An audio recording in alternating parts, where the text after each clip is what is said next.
माझ्यासोबत उपोषणकर्ते लक्ष्मण हाके. हाके साहेब, 5 वाजता आता बैठक आहे. बैठकीत काही तोडगा निघेल?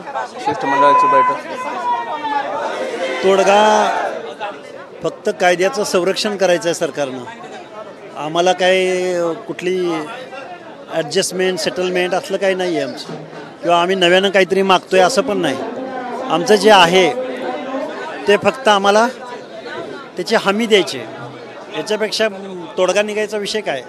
तोडगा कधी असतो की ज्यावेळी दोन मागण्या ज्यावेळी एकमेकाला क्रॉस करत असतात त्यावेळी. पण आमचं आहे ते आम्ही आमच्या प्रोटेक्शनची जिम्मेदारी निभवा, प्रोटेक्शन करा आमचं, एवढंच म्हणतोय आम्ही.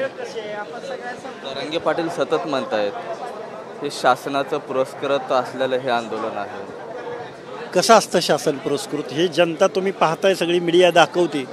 इथं गोंधळी येतोय, इथं लमाण येतोय, बंजारा येतोय, इथं वंजारी येतोय, इथं कुंभार येतोय, माळी साळी कोळी तेली हटकर धनगर सनगर वंजारी लोणारी परीट गुरव गडशी नाभिक सुतार लोहार कुंभार बेरड बेडर रामोशी कोंची कुर्वी फासेपारदी, एक ना एक माणूस इथं येतोय. हे दिसत नाही का? जरांगेंचे डोळे त्यांनी काय बघत नाहीत का? हे सगळं शासन पुरस्कृत असल्यावर ही या लोकांच्या वेदना व्यथा बघा ना. कसं असू शकतं शासन? कसं असतं शासन पुरस्कृत? त्यांनाच ते डेफिनेशन विचारले पाहिजे. तर जे शिष्टमंडळ गेलेलं आहे त्याच्यामध्ये बहुतांश जे नेते आहेत ते ओबीसी आहेत, त्यामुळे निर्णय प्रक्रिया लवकर होईल वाटतं. ओबीसी म्हणजे त्यांच्याकडून अपेक्षा आहेत आणि त्यांनी ठाम भूमिका घ्यायला पाहिजे. हे सगळं जे क्राऊड आहे, हा लक्ष्मण हाके कुठल्या आमदार खासदाराचा मुलगा आहे म्हणून हा क्राऊड नाही आहे. ही भावना आहे समाजाची. मी गेली 4 वर्षे झालं माझी लाईव्ह लेख आयोगावर असताना मी एवढ्या वेळा मीडियानं सुद्धा हे केलं आहे, पण या मुख्य आणि बहिऱ्या शासनानं आपली दखल घेतली नाही.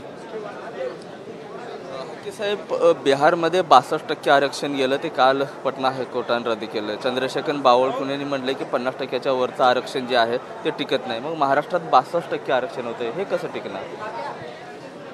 हे सुद्धा चॅलेंज होऊ शकतं. हे जर कॉन्स्टिट्युशनल नसेल, संविधानिक मूल्यांना धरून नसेल तर तेच होऊ शकतं इथं पण. पण आम्ही काय म्हणतोय की ते 50%च्या वरचं आहे, 52% आपल्या महाराष्ट्रात आहे सध्या. पण ते रिझर्वेशन हे गुणवंतांचं रिझर्वेशन म्हणजे गुणवंतांचा कोटा आहे. त्यामध्ये ओव्हरऑल SC ST OBC हे सुद्धा, कारण रिझर्वेशन फॉलो करणारे सुद्धा त्या गुणवंतांच्या कोट्यात येतात. जर रिझर्वेशनची मर्यादा तुम्ही वाढवत गेला तर त्या गुणवंतांनी कुठं जायचं? All over 100%. सरकारला माहिती असूनही मर्यादा ओलांडून आरक्षण दिलं जातं असं म्हणून हे सगळं इल्लीगल आहे. मी किती दिवसापासून सांगतोय, आज 9वा दिवस आहे माझा. मी हेच सांगतोय की हे सगळे बेकायदेशीर कृत्य महाराष्ट्र शासन करत आहे.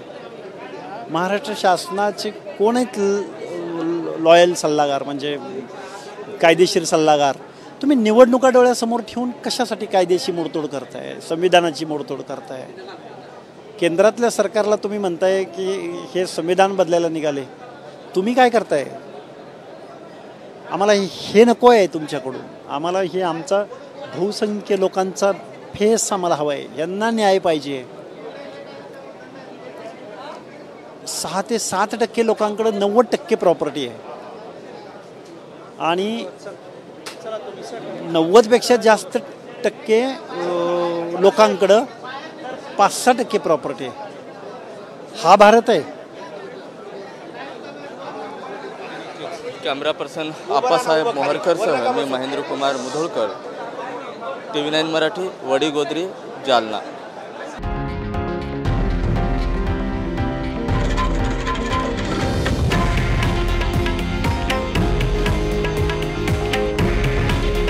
हे आहे देशातील नंबर 1 न्यूज नेटवर्क आणि आपण पाहत आहात TV9 मराठी. काळजी तुमची, हित महाराष्ट्राचं.